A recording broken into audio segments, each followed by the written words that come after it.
नाज़रीन तानसी रहे पारस TV news में एक पिरो ख़बर जो सिलसिलो जारी है। रिपोर्ट पेश कई थी अशरफ ऐवान जी।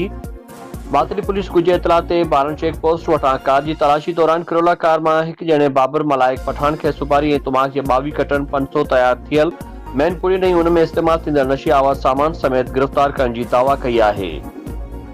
खुदा SHO मातली मामूद पठान बारन इंचार्ज शाह बख्श लंजवानी बुधायो है त ड्राइवर जो ताल्लुक पिशावर से है। संदस ही एक वडो बैनुल सूबाई गुरु है जो बदीन जिले के बियन शहरन में मैनपुरी जो इस्तेमाल तैयार थींदड़ माल पहुंचाइन था। SSP बदीन शाह नवाज चाचर के मंशियात फरोशन खिलाफ सख्त हुकूमत से कार्रवाई समेत रोडन से सख्त चेकिंग जो सिलसिलो जारी है। कंहिं भी मंशियात फरोश के हरगज बर्दाश्त न कयो वेंदो।